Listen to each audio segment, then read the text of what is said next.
سڵاتان لەبێت و ئەم کاتتان باش پرۆگرامی لەگەڵ پەیمان ئەم جارە لە پایتەختی کوردستانەوە لە هەولێری جوان لەگەڵتانە بم لە کەرکووک بیرم لەوە کردەوتم ئەڵێم ئەم شارە جێبێڵم سەفەرکەم بۆ کوێ بۆ هەولێر بۆ لای گۆرانی بێژ و هونەرمەندێکی ئێجگار دەنگخۆش دڵخوازی دوو جیل و ڕەنگە بۆ جیلی داهاتوش گۆرانەکانی بە هەمان شێوە بمێنێتەوە چ بکێ گوڵم لە کەرکووکەوە بۆ هێناوە ئەڕێم بۆ لای گوڵەکەی پێشکەش دەکەین لێ گفتوگۆی شیرین دەکەین و گوێمان لە گۆرانیە زۆر تایبەتەکانیشی لێ پێتان ناڵم لەگەڵم من بزانین کێیە ئەیشار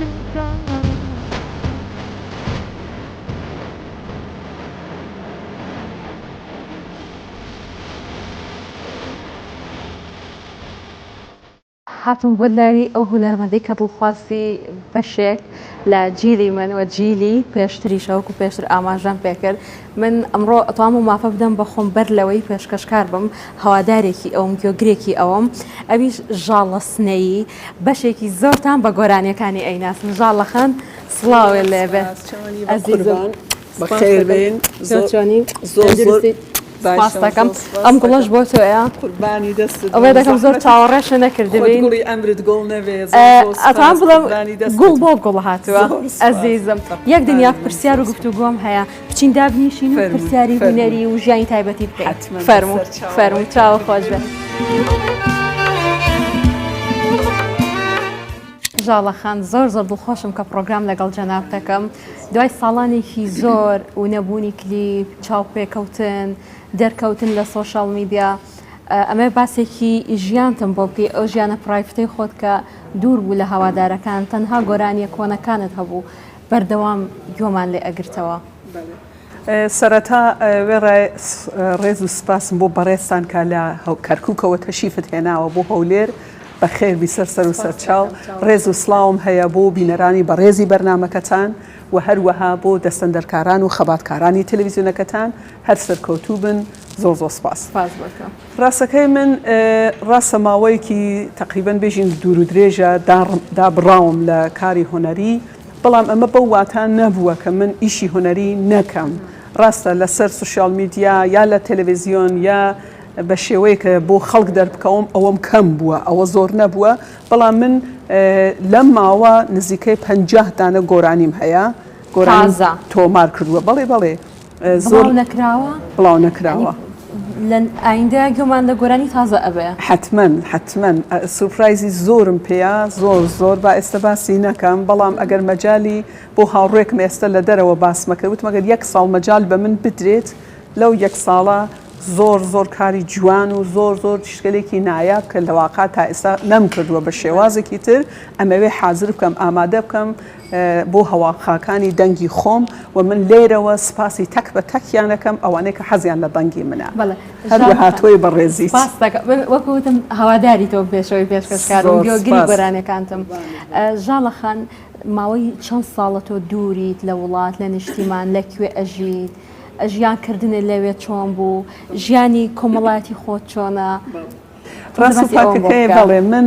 لە بەریتانیا ئەژیم تقریبا شاید ئێستا بڵێم نزیکەی 33 ساڵ ئەبێ 34 ساڵە بێ کە من لە بەریتانیام لەم ماوە ساڵی 2006 بوو 6 بۆ 7 بوو چون پاییز بوو من هاتمەوە نزیکەی 3-4 مانگ لە کوردستان ماوە مانگونی وێ لە سلێمانی بوو مانگونی وەکیش لە هەولێر بووم چەندین بەرنامەم کرد لەو کاتەوە کە ڕۆیشتمەوە بۆ ئەوروپا ئیتر سەردانی کوردستانم نەکرد بەڵام لە هەمان کاتە هەروەکە ئەرزم کردی من ئیشم هەر هەبووە ڕەخنەیە دانەبراوم بەڵام ئەم ڕەخنەکە بەڕێزت وەکو تێبینیە مەترحیەکەی لەواقع ڕەخنەیەکە کە لەسەر شانی منە و من لەواقع داوای لێبردن لە بەڕێزت لە تەرەفتارەکانی دەنگی خۆم و لە خەڵکەکەم شتی جوانین لە تۆ گۆرانیمان ئەوێ لە تۆ بۆیە ئەو گلەیەکەین کە هەرچەنە ساڵانێکی زۆر فەراغ هەبوو بەڵام گۆرانیەکانت کۆن نەبوون لە هەزرمانە هەر ماوەتەوە بەردەوام ئیتر لە یوتیوب بێت لە تیڤەکان بێ هەر بەرگێمان کەوتۆ لە رادیۆکان بێ شتێکی تایبەت و تۆزی جیاواز لە تۆیا هەیە کەمتر کلیپت کردو گرنگیت پێدا کلیپم کەمە بەڵێ کلیپم زۆر نییە بەڵام کلیپم کردووە هەروەها من هەم گۆرانی شار کلیپی هەیە هەم گۆرانی وازبێنەسا هەم گۆرانی ستارێک و سێگۆ میوانداریم ئەو گۆرانیە گەڕیانەکە و چەند گۆرانی ترم هەیە کە کورتسات بۆ خۆی کردووە وەکو چرۆ لە ئالبومی یەکەم من 4 گۆرانیم کراوە بە کلیپ بەڵام ڕاستە فەرمووی بۆ کاری ئالبومی دووهەم و ئالبومی سێهەمی خۆم من لە ئالبومی سێهەمی خۆم گۆرانیەکم کە بۆ ژنان خوێندووە ئەو گۆرانیە لە واقع ئەمنستی ئینتەرنەشنەڵ یعنی سازمانی عەفوی بین الملل ئەوەی کرد بە کلیپ بۆ خۆی و کلیپەکەیان حازر کرد تەنگ ئەو گۆرانی منیانە نێوە سەری من ئیکتفام هەر بەوە کرد ڕاستە فەرموویت درستم نەکردووە ئیتر بەڵام دڵنیا بن کە لە داهاتووە کاری جوان ئەبینن ئینشاءڵڵا خزم و کەس دۆست و هاوڕێ کەسی نزیک هەڵبەت پاشناوەکەت سنەیە لە سنەکێت هەیە چیت هەیە بۆ ئەوان و هەڵبەت ڕۆژهەڵاتی کوردستان ئێستا کاتێک خۆت لە باشووری چۆن دەنگت دەگا بەوان هەستەکەی لەوێ تا چەند گوێ لە دەنگی تۆ دەگیرێت ڕفێقێکمان کە ڕۆیشتوو بووەوە موزیسیەن بۆ کوردستان لەوێ هەر خۆیان خەڵکی سلێمانین ڕۆیشتوو بووەوە وتی کە هاتەوە تەلەفۆنی بۆم کرد وتی ژاڵە ئەبێ هەرچی زووتر تۆ یعنی من هیوادارم بارودۆخی گونجاو وەکو باشووری کوردستان بۆ ڕۆژهەڵاتی کوردستانی بگونجێت لەو سوورەتا منش حتمما لە هەواوی شارەکانی ڕۆژهەڵاتی کوردستانەوە یەکێ لە خەونەکانی منە من بەرنامە ئەەکەم و گۆرانی ئەخوێنم چونکە وتی خەڵک زۆر شەیدای کارەکانی تۆ بووە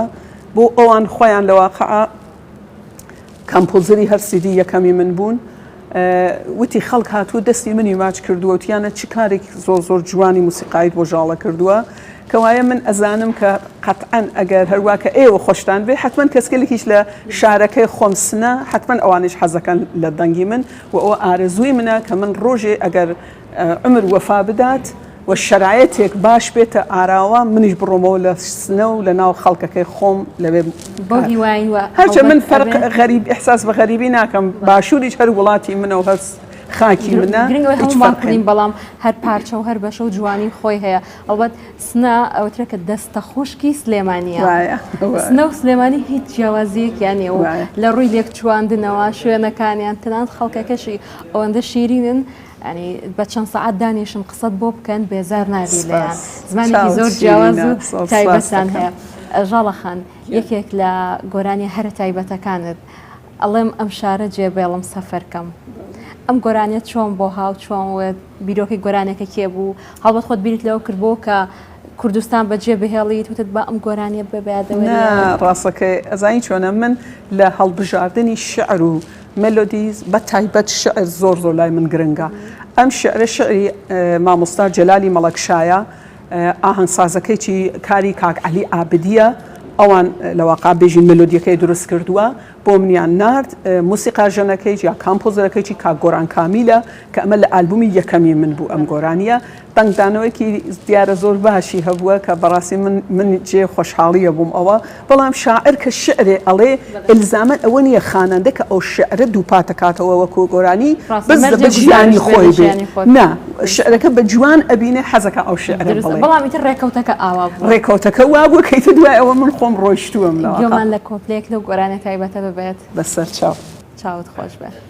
ئەڵێم ئەم شارە جێبێڵم سەفەرکەم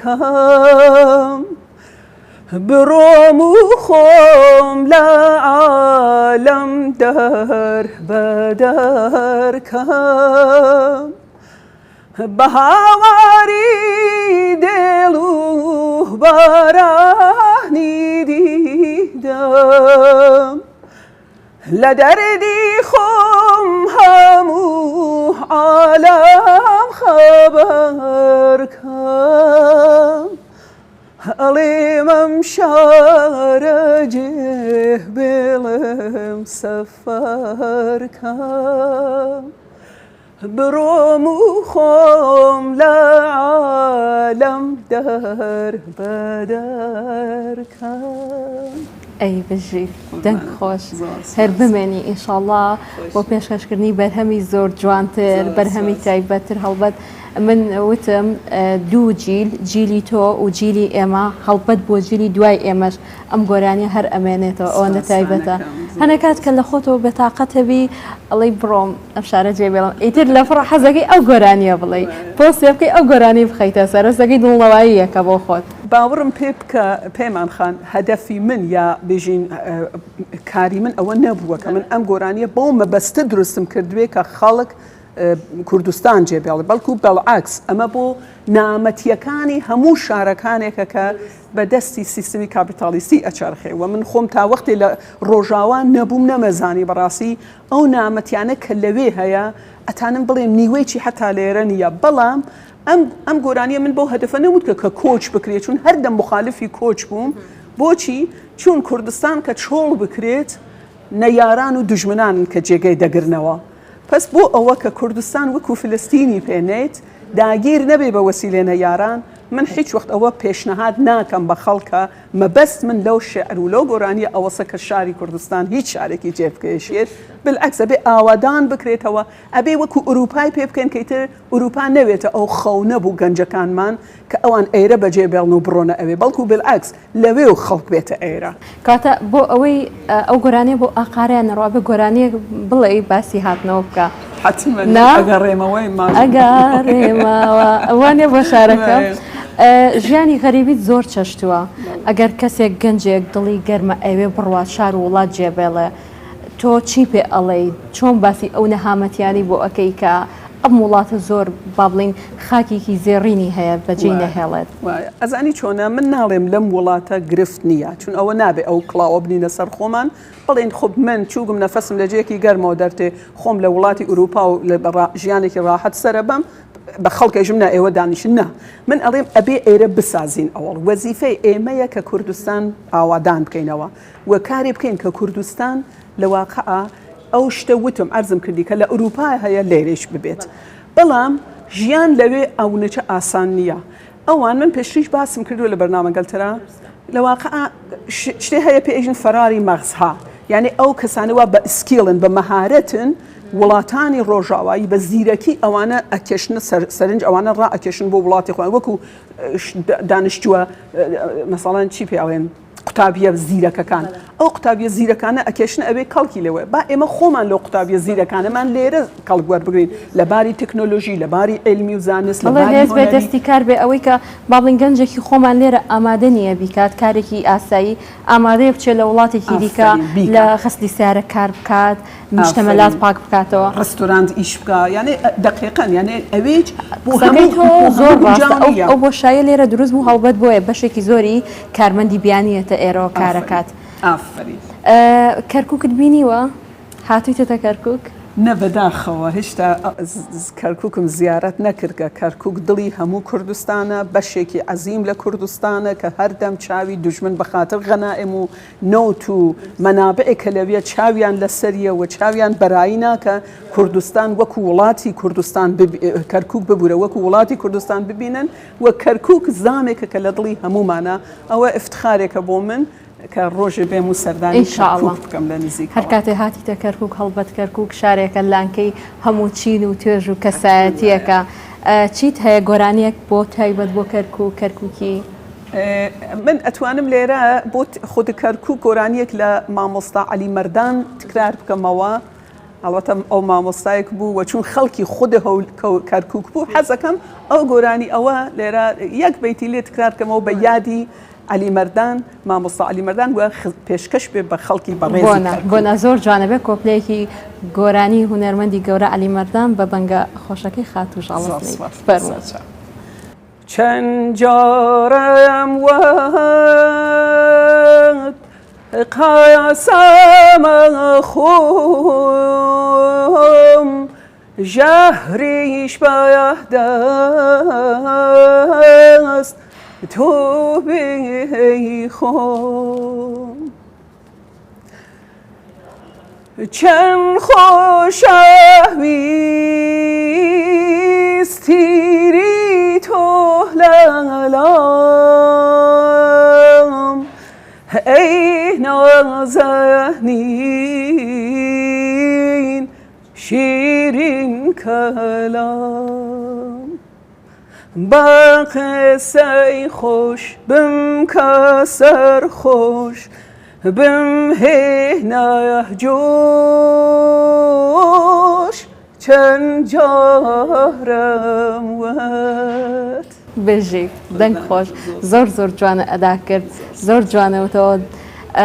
ئەو دەنگت هەر بمێنێت ژاڵەخان با کەشەکەمان بگۆڕین جۆکەمان بگۆڕین بەشی دوایین پرۆگرامەکە بەرینە شوێنێکی کراوە پێت چۆنە حەز بە باخ و سەوزای ئەەکەینە ژینگە لەسە باسی ژینگەی چۆچا بۆ ئەەکەم زۆر کاتە ئەچین ناو ژینگە و قسەی زیاتر ئەەکەین فەرموو.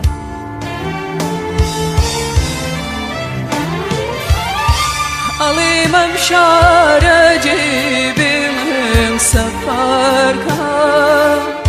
بڕۆم و خۆم لە عالەم دەربەدەرکە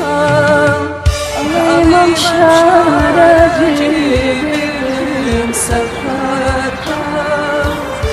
بڕۆم و خۆم لە عالەم دەربەدەرکە.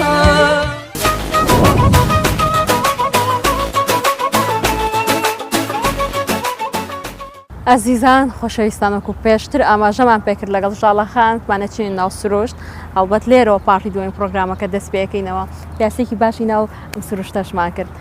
پەیوەندیت لەگەڵ سروشت چۆنە کەسێکی سروشتیت حەز بە ناو سروشتەکەی حەز بە شوێنی داخراوەکەی؟ نەخێر من زۆر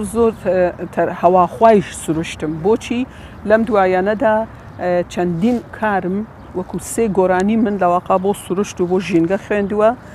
کاری دوایینم کە من هەر بەم هۆیەوە هاتوومەتەوە بۆ هەولێر کە بیکەین بە ڤیددیو کلیپ و تا سێ هەفتەتر کلیپەکەی حاضر ئەبێت و ئەکەوێتە بەردەست بینەران کارێکە کە کاری کاک بژاردیلانە موسیقاکەی مەلۆدیەکەیی هەرهی ئەوە شعرەکەیی هین ئاغای ئەیوب حەقبینە خەڵکی ڕۆژهەڵاتی کوردستانن ئەو گۆرانیە زۆر زۆر جوانە دڵنیام کە خەڵک زۆر زۆر بەدڵیە بێ بۆچی بارودۆخی ژینگە و پاراستنی ژینگە ئەرکی سەرشانی نەفقەت کورد هەموو مرۆڤی سەر کوڕێ لە گۆرانە نوێەکە تا باس لەوە ئەەکەی باس ئەمە ئەکا بە تایبەت باسی سووتانی داربەڕوەکانی زاکرۆس دەکات هەموو کاتە ئەکرێ بڵێن زیاتر بە لای سرودێکە ئەچێکە زیاتر بۆ ژینگە و بۆ سروشت و ترابێ بەڵێ نەشیتە بەڵێ بەڕاستی سرودێکە کە ئەو سرودە بە خەڵک ئەڵێت کە ئاگامان بێ لەم سروشتە ئاگامان بێ لەم ژینگە لەواقع تەواوی عالەم خەریکە بەرەو وشکە ساڵی ئەڕوا ئەمە مشکلێک نییە فقط مختص بێ بە کوردستان جیهان بەڕۆی ئەم قەیرانە ئەبێتەوە قەیرانی ئەم پۆلوشن و ئەم گشتە خود و کەڵ و هینەکە دروست ئەبێ ئەمانە قەیرانگەلێکە مەصرفی بێڕەویە مواد پلاستیکی و موادگەل کیمیکال ئەمانە زۆر زۆر خەتەرناکە زۆر بە خوشحاڵی و ئێستا لەم دوایانەیە لە کوردستانیش چەند کۆمپانیا و کارگەیەک هەن ئەو بابەتە سەفەریانی کە پێویستمانن لە بۆ نمونە ئاردی گەنمەشامی و کۆمەڵە بابەتی دیکە دروستێکن بۆی کە فڕێمان نا لە خاک دوای ماوەیەک شی دەبێتەوە و جارێکی تر تۆی تایە دەبێتەوە بە جۆرە گیایەکە ئیتر ئەوە سروش دەپارێزێت بۆ هیوایم ئەو سرودەی تۆش ئەو گۆرانشکە بڵاوە زیاتر بێتە ئیلهام بەخشەوەی ئێمە ئەم سروشتە جوانی کە خوای گەورە پێی بەخشین ئەوبەت لە کوردستان با بڵین لە عێراق خۆشبەختانە هەر چوار وەرزەکە زۆر بەڕوونی دەرەکەوێت سروشتێکی زۆر جوانیشمان هەیە لە هیچ کام لە وەرزەکانیش بێ بەش نین هیچ ناتوانین کۆپلەیەک لەو گۆران تازەیان چاوەڕێ بکەین کە چاوەڕێ بکەین چاوەڕێکەکەین باشترە چاوەڕێ بکەین ئەژێ دار بەڕوو ئاور لە ژینی دوو سبەی من بەر بووە لاشەمە و ئەمڕۆ بە تەوری دەسمەوە بێسەر بووە شعرەکە زۆر زۆر عەزیمە ئەمە کۆپلێکە لەواقع دەستپێکی گۆرانیەکەیە کە زۆر زۆر جوانە و بەڕاستی حەیفە ئێمە بەخشی هونەرمەندان من ئەڵێم ئاور نەدەنەوە لەم مۆزوعە سروشت نەبێت ژینگە نەبێت مرۆڤیش نییە ئەمە شتێکی زۆر زۆر بەسیت و سادەیە کەوایە ئەبێ ئێمە بزانین سەیارە بۆ پایسیکڵ خەڵک بەکار ناهێنن بۆ ئەوەندە سیارە و پەترۆڵ ئەسووتێنن ئەویش پەترۆڵی لە ددی پیس کە لە وڵاتانە لە 5 وڵاتی دنیا تەنیا مەصرف ئەبێ یەکێکی کورد عێراقە ئێرانە نازان ئەو وڵاتەن کە هشتا کورێ شماڵیە جەزایر و سوودان ئەم 5 وڵات نەکە خەریکن ئەمە مەصرفەکەن بەڕاستی هەم شێرپەنجە دروستەکە حاشە حازی لە ڕووی تۆ هەم نەخۆشین دروستەکە ڕەبوو دروستەکە ئەبێ خەڵک و شیار بن بەڕاستی ماشەڵڵا ژاڵەخان بەدەر لە ئیشە هونەرەکانی زانیاری زۆر باشی هەیە لەسەر بابەتی سیاسی بابەتی کۆمەڵایەتی بابەتی ژینگەی پێشتر پێشکەشکار بووی ئەزمموی پێشکەشکاریت هەیەنا بەڵێ من ساڵی 2007 بەوایە ساڵێ لە تەلەڤیزیۆنی حزبی دموکراتی کوردستانی ئێران لە پاریس لەبێ پێشکەشکاری بەرنامە هەر وەکو ئەم بەرنامەکەی بەڕێزێت پێشکەشکاری مەکرد بۆ بەرنمەیەکی هۆنەری درستە ئەتوانی ئێستا لێرە وەکو پێشکەشکار پێشێکی یەکمان بۆ بڵێ وای دامنێکم بەرنامەی تۆ و من میوانتم باشە خۆشەویستان سەرەتا ڕێز و سلااوم هەیە بۆ تەک بە تەکی ئێوەی بەڕێز کە تا ئێستا دانیشتون و لە پای ئەم بەرنامەن کە من ئەمڕۆ میوانداری خاتو پەیمانم وەکو گەنجێکی زۆر جوان کە نەتەنیا علاقەی هەیە بە کاری هوەریکردن بەڵکو ئەوەی لە بواری سیاسیشدا لە داهاتویشدا ئیش بکە کە بەڕاستی دەستخۆشی لێ ئەەکەم و هیوادارم هەمیشە لە کارەکانیان ناچکرێ خۆت تۆزێ باسی ئەمەم بۆ پێی پێمانخان بووم دەستخۆشەر بژی بیرە لەوە نەکرێتەوە کاتی تۆ لێرە لە یەکێک لە کەناڵەکان پرۆگرامێکی تایبەتت هەبێ وڵا ساڵی 2006 کە هاتمەوە من چون کاری گویندگی چم کردوانێ ئەخبار وشتی چم خوێندوتەوە داوایان لێم کرد تەلەڤیزیۆنی کورتسات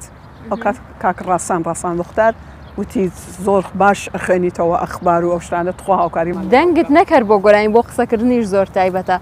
تۆ بەنیازی بە یەکجاری بیتەوە کوردستان کە هاتیتەوە ئەو ئۆفەرێکی وات بۆ بێتە پێش لە کەناڵێکەوە بۆ پێشکەشکاری هەستەکەی پرۆگرامێکی جوان پێشکەشکەی و یەکسەر ئۆفەرەکە پێقبول بێ ئەرێ وڵا پێم خۆشە بۆ چینە لێرۆ من پێ دەڵێم ئەرێ وڵا هەر تەلەڤیزیۆنێ بیەوێ من دروست بووم بۆ ئەو کاری هوەری بکەم ئەوە کە پێم بکرێت حیفە ئەگەر نەیکەم ئەگەر خەڵک فکرکەنەوە ئەتوانم بیکەم بۆ بە دیدێ من نەتێکم بەسەر چاو پێمان خان با من ئیشارە بە گۆرانیەکتر خۆم بدەم ئەویش گۆرانی کەیتری ژینگەیە کە من پارەکە بۆ ئەو گۆرانیە لەواقع هاتمەوە باز هەم بۆ هەولێر ئەو گۆرانیشە هاواری ژینگە بوو ناو گۆرانیەکە کە ئەویش باسی هەر خراپی و پیسی هەوا و بارودۆخی ژینگە ئەکە ئەو کارەکاری سەید ئەحمەد ڕەواندزی بوو شعرەکەی کاک سوهەیل و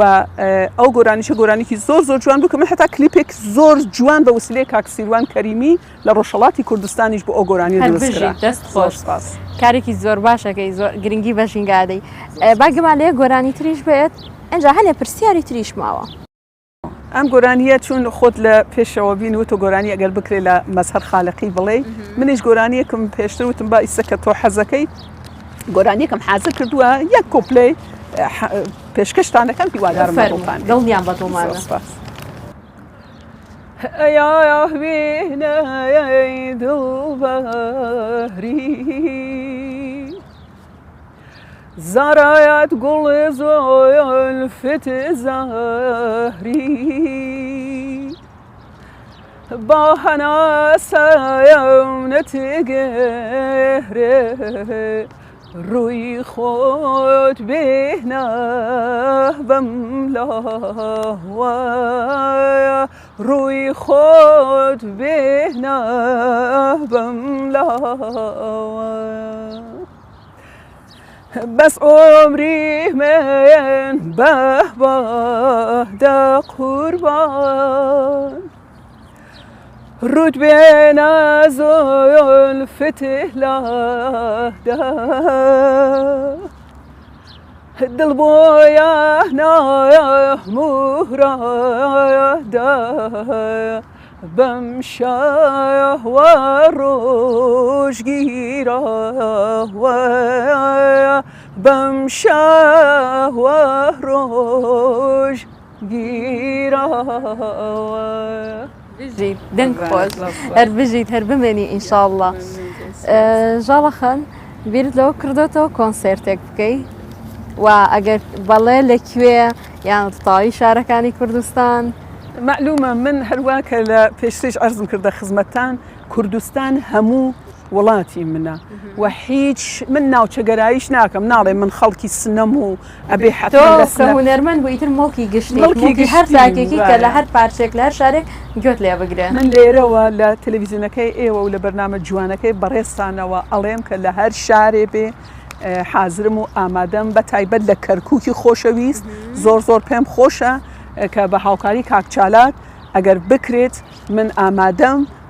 کۆنسێرت بکەم بۆ خەڵک بەرنامە ئەجرا بکەم و بە ئەرکی سەرشانی خۆمی ئەزانم بەڵام ئەبێ هاوکاریشم لەگەڵ بکرێت چونکو من بۆ خۆم من خاوەنی فقط بانگێکم هیچ چێترم منیە ئیتر بەقەوت ئەو کەسانی کە هەڵدەستن بەم کارە هوەریانە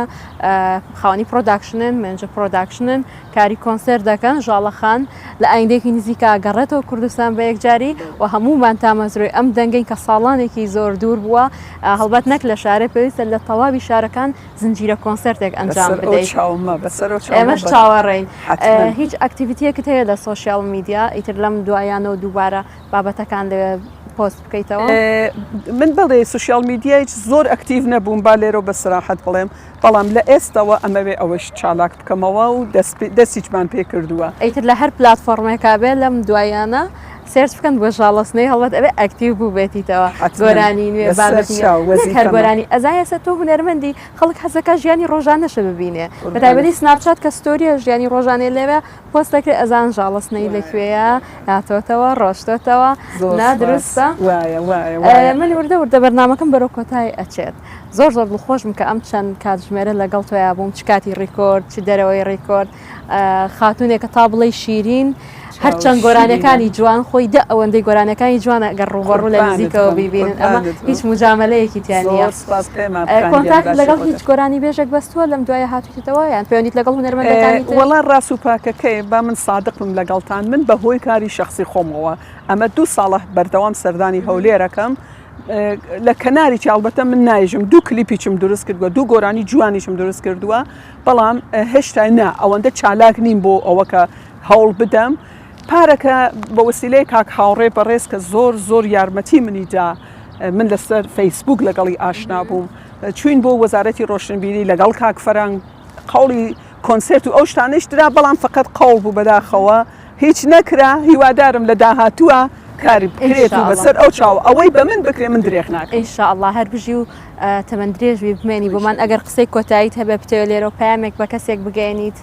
پەیامم فقط یەکگرتووی ئەحزابی کووردە تکاتان لێ ئەەکەم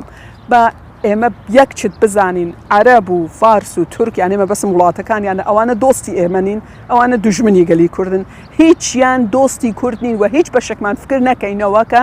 ئەوە حەزی لە کوردە یا کوردی خۆشەوێ پەیامی دوایینی من ئەوەیەکە ئەحزابی کوردی لەسەر بەرژەوەندی گەلی کورد کار بکەن و بۆ بەرژەوەندی کورد یەک بگرن ئەگینا هەر حزبێ بەرژەوەندی خۆی هەیە منی ڕێزم هەیە بۆی بەڵام لەسەر بەرژەوەندی مەنافعی گەلی کورد ڕێک بکەون دەستە خۆش بێ من هیچ شتێکم نەماوە جگەل لە ڕێز و خۆشەویستی و دنیایەک دڵخۆشم کە ئەم پرۆگرام لەگەڵ جەنابەت کرد پرۆگرامی لەگەڵ پەیمان ئەم جارە لە شارە جوانەکەی هەولێرەوە پێشکەشکرا لەگەڵ هونەرمەندە دڵخوازەکەمان هونەرمەندی ئازیز ژاڵستنەی من ئەمەیە بە یەکێک لە گۆرایان دڵخوازەکانمان کۆتایی بە پرۆگرامەکە بێنین ئەویش خۆشم دەوێت ئەزیزم ئەگەر بۆ گۆرانیە دڵمان شاد بکەیت و کۆتایی بە پرۆگرامەکە بێنین خۆش بێت فەرموو گه دەگەریم گایە دەسووتێم غەرقی ئاورم ئەخ لەبەر بەختی سیاه نازانم ئەس بۆچ نامرم خۆشم دەوێ عەزیزم لە دووری تۆی عەزیزم کەزیزم خۆشم دەوێ عەزیزم لە دووری تۆی عەزیزم کەزیزم